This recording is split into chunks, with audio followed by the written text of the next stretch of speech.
अस्सलाम वालेकुम, नमस्कार। हाय दोस्तों, कैसे हैं आप लोग। तो मैं आज आप लोगों को बताने वाला हूं सऊदी अरब से कुछ ज़रूरी ख़बरें। पिछले 2-3 दिनों से जो है तो वीडियो अपलोड नहीं कर पाया बिज़ी रहने की वजह से, और कुछ तबीयत भी जो अच्छी नहीं लग रही थी, गले में ख़राश है। आज भी पता नहीं आवाज़ कैसी होगी। बहरहाल आज थोड़ा कुछ अपडेट देते चलते हैं आप लोगों को, और कुछ भाइयों के सवालों के जवाब देने की कोशिश करेंगे इंशाल्लाह। तो इससे पहले कि बात शुरू किया जाए, प्लीज़ चैनल को सब्सक्राइब कर दें और बेल आइकन को भी प्रेस कर दें, ताकि आप लोगों तक वीडियो पहुंचती रहे और मेरी हौसला अफजाई हो। ताकि कभी कभी ऐसा होता है कि यानी कि दिमाग ख़राब होता है, क्या इतनी मेहनत करें, फिर आदमी देख रहा नहीं देख रहा है। तो इस बीच में अगर से कुछ वीडियोस पे व्यूज़ ज़्यादा आ जाते हैं या कोई सब्सक्राइबर बढ़ जाता है, कुछ इजाफा हो जाता है यानी कि ये यूट्यूब फैमिली पे, तो यानी कि दिल थोड़ा ये हो जाता है कि चलिए करते हैं मेहनत, इंशाल्लाह लोग जुड़ेंगे, मेहनत रहेगा नहीं जाएगी।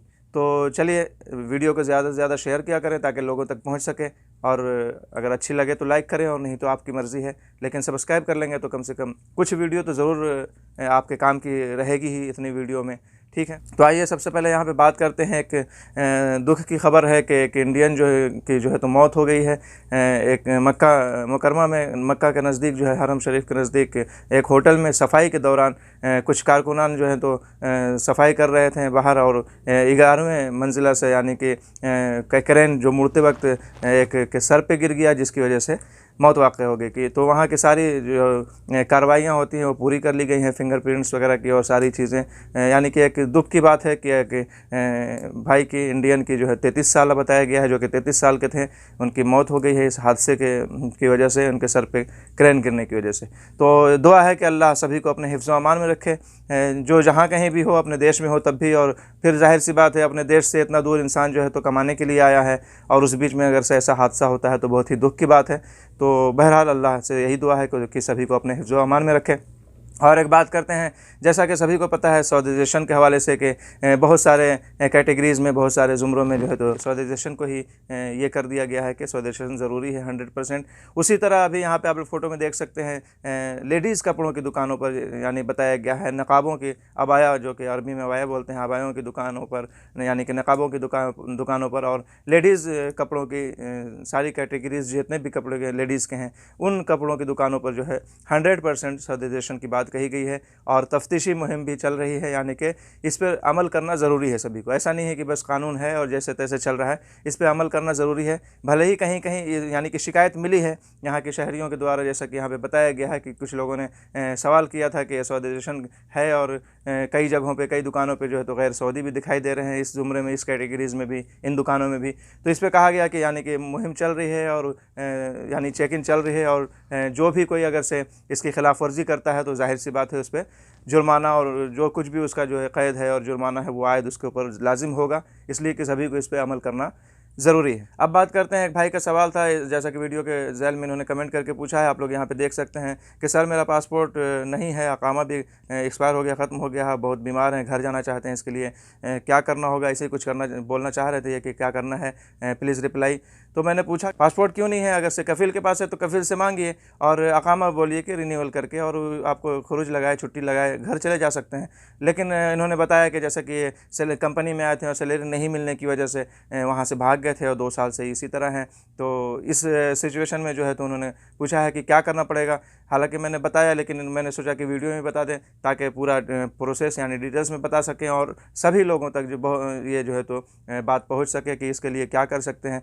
देखिए जाहिर सी बात है, इतना दिन हो गया है, अगर से आप भागे हुए हैं तो आपको अब यहाँ ममलिकत से कोई कानूनी तरीके से तो जा नहीं सकते हैं, आपको तरहील के ज़रिए ही जाना पड़ेगा। ठीक है, इन्होंने जैसा कि कहा भी है कि एम्बेसी से ये किया है, 2 महीना हो गया, कुछ ये नहीं है, तो इंतज़ार करें या क्या करें। हालांकि जैसा कि मैंने एक वीडियो में कहा था कि क्या बताया जाए, अपने यहाँ की एम्बेसी में इतना ढीला काम है, इतना स्लो है, और इस तरह मतलब कड़क नहीं है जैसा कि और कंट्रीज़ की एम्बेसी को देखा जाता है, फ़ौरन एक्शन लेते हैं लोग। लेकिन बहरहाल क्या किया जा सकता है, आप जो है तो इंतज़ार कितना करेंगे, आप तरहील सेंटर जा सकते हैं, डिपोटेशन सेंटर डायरेक्ट जाके जो है तो वहाँ पे जा सकते हैं। अरेस्ट जैसे कि पकड़े जाते हैं ऐसे भी, तो वहाँ डायरेक्ट भी आप जाके सरेंडर हो सकते हैं, और वहाँ से आपको तरहील के ज़रिए भेज दिया जाएगा। अब जाने में कितना टाइम लगेगा, किसी लोग को कुछ ज़्यादा टाइम लग जाता है, किसी को कम लगता है। और अगर से वहाँ एम्बेसी में भी आपने कांटेक्ट किया है तो फिर जाके एक बार रुजू कीजिए एम्बेसी से, जाके वहाँ पूछिए कि इतना टाइम क्यों लग रहा है, कब तक काम होगा। ठीक है, नहीं तो अगर से कोई जान पहचाना वाला होता तो और अच्छी बात थी। कुछ लोग जो है तो ऐसा कराते भी हैं, कुछ पैसा वैसा लगेगा तो कुछ काम जल्दी हो जाएगा। और ऐसे तो एमबेसी वाले जितना धीरे करेंगे अल्लाह ही जाने। लेकिन अगर से तरहील सेंटर आप जा सकते हैं तो पता करके आप खुद तरहील सेंटर चले जाइए, डिपोर्टेशन सेंटर, तो वहाँ से आपको भेज दिया जाएगा।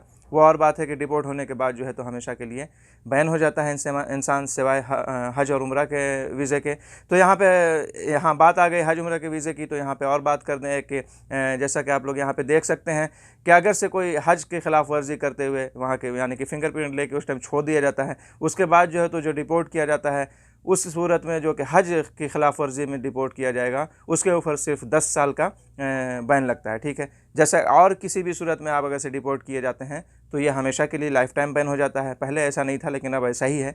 और ये जो है तो हज की खिलाफ वर्जी जो बोला गया, इसमें हज की खिलाफ वर्जी के लिए अगर से आप डिपोर्ट किए जाते हैं तो अल्हम्दुलिल्लाह इसमें एक अच्छी बात है कि ये हमेशा के लिए यानी कि लाइफ टाइम के लिए बैन नहीं होता है इंसान, बल्कि सिर्फ 10 साल के लिए बैन हो जाएंगे आप, यानी कि 10 साल तक आप किसी भी वीज़े पे ममलिकत में नहीं आ सकते हैं। ठीक है, तो ये यहाँ पे आज बताया गया है, तो मैंने सोचा कि ये भी शेयर कर दूं, जैसा कि बीच में बात आ गई तो ठीक है। यहाँ पे एक और भाई ने सवाल किया था कि ECR टू CNR करेंगे तो इंक्वायरी जाएगी पुलिस या नहीं इंडिया में।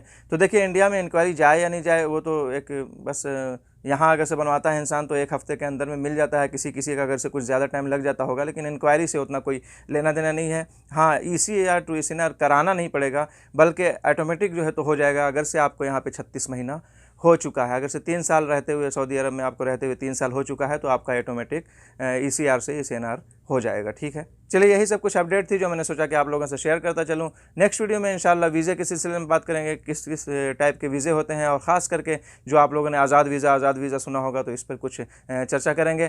तो चलिए मिलते हैं अगले वीडियो में, नेक्स्ट वीडियो में इंशाल्लाह। अपना ख्याल रखें, खुदा हाफिज़, बाय।